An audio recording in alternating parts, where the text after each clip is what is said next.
Capital R Romantic by Stars in a Jam Jar on AO3. Episode 2. Chapter 2. Monday. You think Shinsou's been acting weird lately? Hmm? Izuku turned to Kaminari, whose attention was on the lavender-haired classmate in question. The class was crowded in a What Burger in downtown San Diego for dinner, chatting and munching on fries. Shinsou was on the opposite side of the restaurant from Izuku, over in a table against a wraparound window revealing the dusky streets that were slowly being lit by city lights. Izuku had been talking to Tokoyami and Dark Shadow about the new friend from True Valor. The latter two had made over lunch during the class first day here. Kaminari had come over and asked both of them about Shinsou right as Dark Shadow was about to say something about Koda. Uh, ever since this morning, he's had this thing. Kaminari elaborated. I don't know how to describe it. Huh. Izuku looked to Shinsou, who was listening to Kirishima and Sato's back and forth with an interesting and relaxed expression that was becoming more and more common as the school year went on. I didn't have any classes with him, so I can't say I have any idea what you mean. I had half the class with him, and I don't have any classes with him, so I can't say I have any idea what you mean. I have half the day with him, and he seems a little overly focused.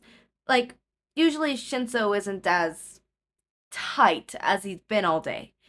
You two are rooming with him, so I thought I'd ask.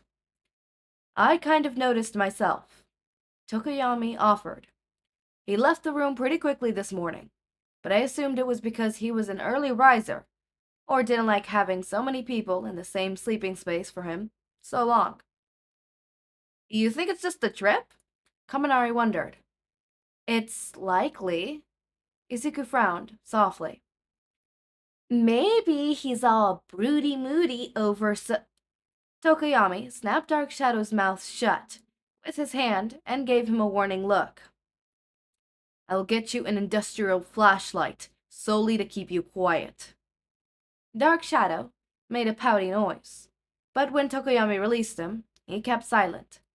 Kaminari and Izuku gave their raven-haired friend a quizzical look, and he fumbled and crossed his arms. Shinsou is at least a little broody moody all the time.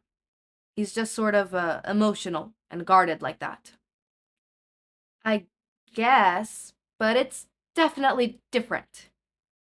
Kaminari took a thoughtful sip of Izuku's PhD rock salt, and Izuku debated internally if he should call him out on it.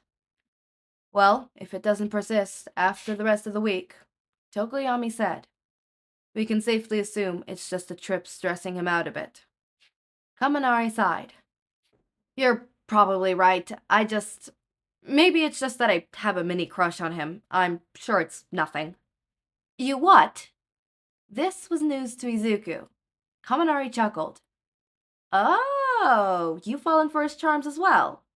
He gave Izuku a teasing smile, and he stumbled for an explanation. No, I just didn't think you would have a crush on him, is all. I don't think he's like the love of my life or something. Kaminari leaned back in his seat. But he's hot, and he's got that rebel air about him. Not like how Bakugo has that whole bad boy thing going on, but he's got a similar vibe. I just kind of find the whole deal attractive. Izuku couldn't help thinking about Shinsou's own words on romance from just last night. How he wanted someone to mend his soul to. The contrast made him... It was a strange feeling. He couldn't really place it. Something about hearing Kaminari talk about Shinsou in that captivity so casually felt... Oh, shoot! Do you, actually have a crush on him? Kaminari yanked Izuku out of the inside of his skull, and he blinked owlishly up at him at a moment. Huh? No, of course not. I was just... But that look on your face was like that. And I just sort of thought... No. It's fine. I'm fine. Really. It's not like I'm madly in love with him or something. I was just sort of absorbed in something related, and all. Kaminari gave him this look Izuku interpreted as, if you're sure about that. Well, either way, he doesn't seem like the kind of guy who'd be interested in relationships, so I wasn't about to go bugging him about it. Crushes are fun, you know? Izuku nodded and reclaimed his stripy soap form cup from Kaminari, who gave him a light apologetic smile. Izuku pulled out the straw, flipped it over, and occupied himself with sucking down on its frizzy concentration of liquid soda. And occupied himself with sucking down some of his frizzy concentration of liquid sugar. So then, Coco's butterfly landed on Bustin' Nose, and Dark Shadow launched back into the story, and Kaminari gave Izuku a deeply confusing look. Izuku leaned over and whispered, "We were talking about what Tokoyami was doing during lunch." 34! One of the Whataburger workers yelled. "Oh, that's Jiro and us." Kaminari dashed off, and Izuku returned his attention to Tokoyami and the company. Then Coco started petting me, and I wasn't really listening to most of the conversation, but then Boston said, "About my quirk." Tokoyami interrupted. He was really fascinated by it, partially because his quirk can construe as similar, but mostly because he was curious about the nature of Dark Shadow and I's relations.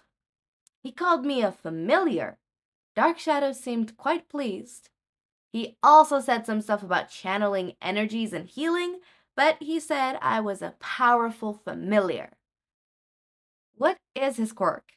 Izuku's eyes lit up, and the gears in his head started turning. A similar quirk to Tokoyami's could be a lot of things, really. He could manipulate shadows. Was he a host of something, like Dark Shadow? Maybe his quirk allowed him to do similar things that Tokoyami did with Dark Shadow. You may not believe me if I told you. Izuku saw a smile tug at the edge of Tokoyami's beak. Maybe I will. Izuku leaned closer. You'll have to tell me to find out. All right. Tokoyami chuckled lightly and popped a fry into his mouth, looking like he was thinking about his next words as he chewed and swallowed. In his own words, whenever he sleeps or enters some form of altered consciousness, his quirk activates, and he has contact with the person who last had his soul. He's registered as quirkless, since he obviously can't prove that he has one until he finds a way to use his quirk in the walking world, and that's why he was meditating when I met him. He's been trying to strengthen his quirk in hopes of channeling it in a way that he could prove he has it. Izuku blinked, taking in this information. He couldn't imagine how it would feel existing like he had before getting his quirk, when you did have a quirk. But this just seems so unlike any other quirk he's heard of. He's having a hard time believing it himself. I can't say I believe you, but I don't not believe you? I feel like he'd appreciate that. Tokoyami smiled at him. Fuyumi has something he wants to ask Zuzu. Dark Shadow. Tokoyami hissed. But you do! You're thinking it so loud. What is it you want to ask me? Izuku scrunched up his eyebrows together. Tokoyami sighed. Kaminari asking after Shinsou made me remember hearing you two start whispering just before I went to sleep, and I was wondering if that could be related to what apparently is going on with him. Izuku felt a mortified heat slowly creeping over his face, and he wondered why he was reacting so strongly to this. You heard that? Not really, I just noticed it happening before going out. I assumed it was private, so I didn't want to prude into personal business. Tokoyami looked pointedly at Dark Shadow, who was busy munching on a huge handful of fries to care. Meanwhile, Izuku's body seemed to jitter on a metaphysical level. He twitched his fingers around and between one another, not looking up at Tokoyami. Yeah, it was, mostly private stuff, he muttered. His mind raced as he recalled how they spent their time in the moody lit hotel room before going to sleep, whispering about romance and all things. Izuku wasn't embarrassed, just he didn't really want anyone else to know it had happened. It felt like Like it was a moment reserved for him and Hitoshi. Like it should be exclusive. Like he was the only one who should know about Shinsou's capital R romanticness. It had been soft and tender and real, and he didn't want to share it with anybody. All right, Tokoyami said, tugging Midoriya's attention back up to him. But was there anything that might explain him being overly focused and brutally moody? I I don't think so. In fact, he seemed really happy. He ended the conversation kind of abruptly, but that was because it was so late and we needed to sleep. Hmm. Well, it may have been a nightmare he's getting over. He seems fine at the moment. Izuku looked over to Shinsou. He had craned his neck to look over Ashido, who was excitedly scrolling through something on her phone. There was a little light in his eyes, and Izuku smiled to himself. He was so happy Shinsou had ended up fitting in with everyone so well. When he'd met Shinsou, he'd been so bitter and hard, detached from those around him. But when he heard Shinsou say, "You can't help what your heart longs for," he'd seen his sweet and softness, how connected they were on some instinctual level. Since then, Ichigo had gotten to see more and more of Shinsou, how Shinsou liked to bike and thought cats were the perfect animals, the way he'd go quiet if he was angry, and how he talked when he was happier, how he liked poking fun at people and loved when everyone was happy to see him, how he was a capital R romantic and wanted someone to move mountains for. Yeah, he seems alright. Tokoyami stayed silent a moment before a buzzer shouted, 68! That's yours, isn't it? He asked. Izuku blinked a moment before the words clicked, and he snapped his arms up to wave the woman over. She sat the tray in front of him and raised an eyebrow at him. Y'all from Japan? Oh, dear. English. Uh. Okay, he was pretty sure she asked if they were from somewhere. Oh, yes. She gave him an apologetic smile. Welcome to Texas. She waved off, and Isuku shoved a few fries into his mouth to keep himself from dissolving into a ball of nerves. Miss Wendy Circus, the counselor from True Valley with the translator quirk, called Silver Tongue, that let them understand what people were saying in their classes, was clear on the other side of the city right now. So they were outside of her admittedly still insanely wide range. Even then, he couldn't understand Spanish, since she could only put pins in people for a single language at a time. So some of the things their temporary classmates said were completely beyond their ability to decipher. Izuku had learned that Jongo was hair tie, though, and Hagakure insisted she knew the word for snow cone, but she couldn't remember it when Izuku had asked. So, did anything else happen during lunch? No. Yes! Izuku blinked and made the executive decision to not poke at that metaphorical bear as Tokoyami and Dark Shadow exchanged death glares. Okay, well, how'd you like woodshop? I wasn't allowed to do anything since there is a lot of rigmarole involved. It's actually getting to do anything and using any of the equipment, so I just sat in the teacher's office with Shoji. Ah, schools in America were weird. Each of the members of Class 1A had gotten the schedule of one of the Hero Course students in the exchange program that were currently in their classroom at UA. Some of them had made a minor fuss about being split up the whole day, but their schedules did intersect a lot for the Hero Course exclusive classes. Weren't you in one of the journalism classes? Tokoyomi asked. Yeah, it turns out the girls whose schedule I got is like basically the vice editor and chief. The teacher's obviously the real one in charge, but oh, what was her name? Partially Pacey? Parsley? Tokoyami supplied. Yes, how'd you know? She's been a friend of Boston. He says she likes UA. That's great. The two of them continued to eat and chatter, and phased from one conversation to another around them. Izuku was really liking this trip.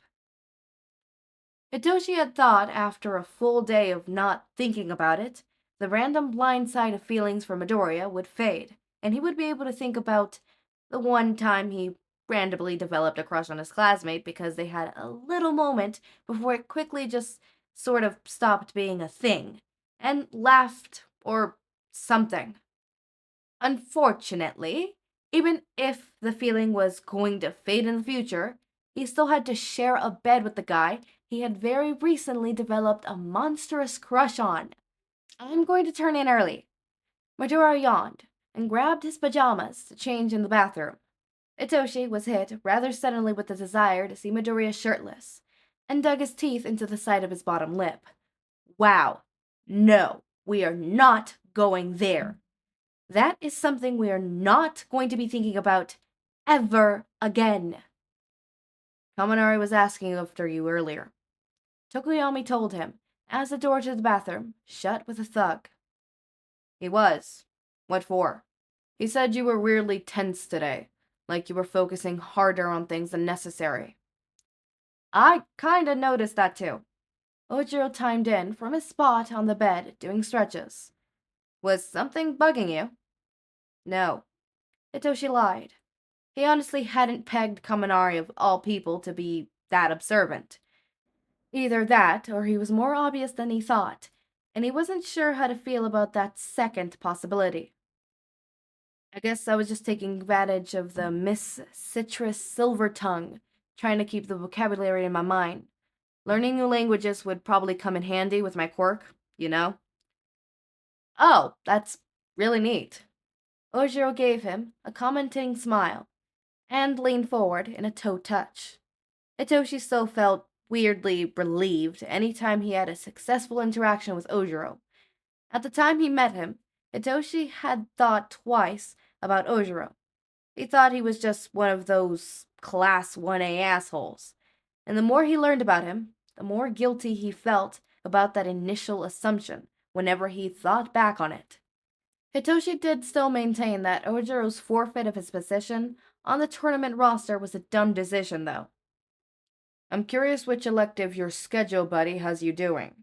Tokoyami asked. I got put in Theater 4. The director has us doing lip syncs for the week because he knew my schedule buddy was going to be out. There's a 4th level of theater class? Ojiro asked from his backbend. Yeah, it's mostly comprised of seniors. The director is... He reminds me of Present Mike, and he has a tendency to slip into random Spanish. What's going on out here? Midoriya opened the door to the bathroom and stepped out in his dumb, dorky All Might PJs. Hitoshi really wished there wasn't a part of him that found that too adorable for words. But at last, Midoriya's fanboyish chaste in pajamas was too cute. Shinsou's in Theater 4 for the week. Tokoyami informed him. Ojiro pushed himself into a handstand and carefully positioned his tail with a practiced balance to stay upright without its support. What about you, Midoriya? I'm in journalism. Midoriya walked in that floaty way tired people do when they're sleepy but not pass out any second. To the bed he shared with Hitoshi just last night, and oh my god, they were going to be sleeping next to each other again. Probably all week. Okay, this is fine. This is fine. Everything will be fine. Fine. Fine. I didn't even know that was an in-school elective in America. Midoriya perched himself on the same side of the bed he had taken last night, and turned out the little lamp above the nightstand between the beds. Hitoshi really wished his eyes wouldn't autofocus on the way Midoriya's radiated a soft of magnetic buzz, like he had infinite energy for everything, even when he was all stubbed and tired. Hitoshi kind of envied him for that. He could use that kind of energy. You're a pastel ball of lightning and smiles, and everyone can use one of those. Hitoshi tried his hardest not to blush, thinking back on what he'd said just last night. Thinking on that, Part of him wondered if he'd secretly been harboring a crush on Midoriya for a while, and had only needed a soft conversation at 2 a.m. about romance for it to click. He wasn't sure how to feel about that. Shinsou? Fuck, he'd been staring. Sorry, Hitoshi looked away immediately and tried his best not to fall into his nervous habit of scratching at his jaw or neck. I guess I was spaced out a little, probably just drowsy. Well, in that case, why don't you come to bed? Midoriya gave him a smile that whispered, Silly Shinsou, and he patted the spot on the bed next to him as he worked his way under the covers. The way he said it so warmly, and the image of him inviting Hitoshi over to sleep next to him made Hitoshi feel like he needed some extra ounces of oxygen to deal with the soft, warm, domestic feeling he got. God fucking damn it, Midoriya. You're right. The way Hitoshi saw it, he was probably going to have an easier time ignoring the way Midoriya made his heart do pulpits and his stomach do saucers if he was unconscious. Not that unconsciousness would come easily. Insomnia was such a bitch. I should get into pajamas. Hitoshi rummaged through his suitcase, deliberately focusing on finding his sleepwear, and made a beeline for the bathroom as Ojiro and Tokoyami conversed quietly.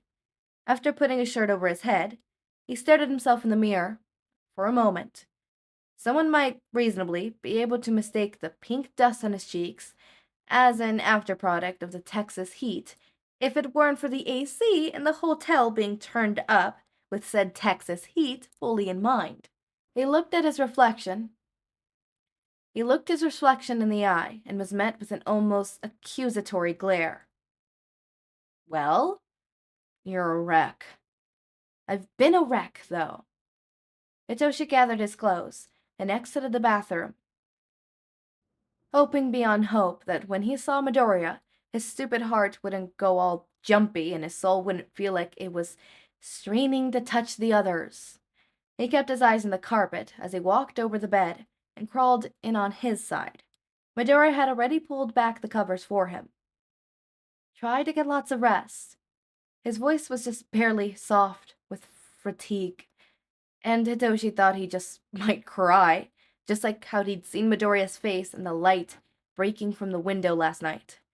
Hitoshi noted, and didn't dare to look at Midoriya as he pulled the covers. Ojiro and Tokoyami's voices were a welcoming hushed background noise as he turned his back to the boy he was sharing a bed with and stared blankly out the window, waiting for sleep to glance in his general direction a few times, maybe reach out to give him a pat on the head and leave him in that half-sleep stupor until the alarm went off. He closed his eyes, and when he opened them again, everything was silent except for the AC and his roommate's breathing. Hey, Hitoshi, ever wonder how much easier life would be if you actually bothered to reinforce a sleep schedule on yourself and didn't go off on a long emotional thought tangent before bed? Why, no, Shinsou, I never thought of that. He muttered to himself sarcastically. There was a shift in the bed, and Hitoshi froze. He couldn't have possibly woken Midoriya, right? He felt Midoriya's fingers graze his back, and he heard him mutter something. That was definitely a mid-dream muddle. Hitoshi relaxed for exactly 2 seconds before Midoriya's fingers went searching further. He grabbed weakly at Hitoshi's shirt, and Hitoshi had no idea what to do. The way the vibrations from Midoriya's voice slipped past his lips could only be described as soft. Hitoshi felt like his heart was being scrapped away, as though it was a scratch and sniff sticker, as a kindergartner was being way too enthusiastic with it. Just me. Hitoshi breathed out. Midoriya's grip loosened slightly, and he mumbled quietly. There was a full 10 minutes of Hitoshi feeling like the bed had turned to pins and needles. It took another 5 minutes for Hitoshi to work up the nerve to slip out of bed. Try to get lots of rest. Sorry about that. Hitoshi silently changed into a pair of shorts and slipped on his shoes before grabbing a room key and his phone to keep track of time and used as a GPS in case he got lost, and very quietly made his leave. He wasn't sure where he was going, but as he walked over to the elevators, he knew he didn't care. Once he got to the lobby, he checked the time. 11:59 p.m. He wasn't sure how long he'd been out, but he decided it would be best to put a hard limit at 4 a.m. as the automatic doors closed behind him. He felt the city buzzing around him. It was warm, and the air was thick with something that seemed to belong exclusively to San Antonio. It was an energy he could be comfortably getting lost in. So he decided to pick a direction and do just that. Okay, so obviously Hitoshi came to the realization that, okay, maybe I had like an underlying crush on Izuku and I never realized it till now. Izuku definitely has a crush on Shinsou and has had a crush on Shinsou. Like, I'm sorry, but let me pull up this one quote because ain't no way. I'm gonna read this. And I'm gonna read this, but I'm not gonna, what's it called? Okay, here it is. I'm not gonna correct if I do anything wrong. His mind raced as he recalled how they spent their time in the moodily lit hotel room before going to sleep, whispering about romance and all the things. Izuku wasn't embarrassed, just he didn't really want anyone else to know it had happened. It felt like it was a moment reserved for him and Hitoshi, like it should be exclusive, like he was the only one who should know about Shinsou's capital R romanticness. It had been soft and tender and real, and he didn't want to share it with anyone. That is giving, I like this person, I want to keep this as an us thing. Like, don't get me wrong, you could have that with friends too. There's definitely certain things that I think are a me and my friend kind of thing, and if anyone else does it, I wouldn't be necessarily upset, but that's not the vibes I'm getting with Izuku and Hitoshi in this moment. I'm getting very romantic sense, you know? Also, I want your guys' opinions on the thumbnail. I am slowly transitioning to thumbnails that I have drawn. So I drew that one. I drew it when I was sick, and I drew it as I was listening to Put Your Hands Up Podfics. Yep. I was listening to I forgot which one I was listening to. It was either hold up. Oh, somebody just texted me a simple hey. No saved number. I don't know who this is. I think your pics are better than mine, haha. Can you send them? Also, lol, I already had your contact. That was October 29th, Sunday, at 8:12 p.m. Already had my contact. Who is this? Okay, whoever it was, I was listening to one of Kat's podfics. It was probably either Complicated Creation, Little Acts of Kindness, or, what was that one Izuku one? No. I finished that one at church. So it couldn't have been that one, because that one was all at church. Whatever, it was one of Put Your Hands Up Podfics ones. Or it could have been Fellow Feeling? I feel like it was Complicated Creation, though. Yeah, it was definitely probably Complicated Creation, which is, I'm still listening to it. I still haven't finished it. I'm still not caught up. I have 2 chapters before two episodes, 2 parts, till I'm caught up. But enough of that. Whatever. Point taken is, I've been doing, my drawn thumbnails. I did not draw the Unexpected Future one, but I did draw the Someone Better one. I think I drew that one a while back. No, that was a newly drawn one. I remember. The one I drew a while back was the one I did for a high-pitched cry for help, which was actually the one that was supposed to be used for Someone Better, but I ended up using for that one. So, yeah. Anyways, as always, my raindrops, make sure to eat, sleep, drink water, take your meds. Have a wonderful day or night. Link to my Discord server and socials are down in the description. Subscribe to see more of my content, and thank you so much for watching.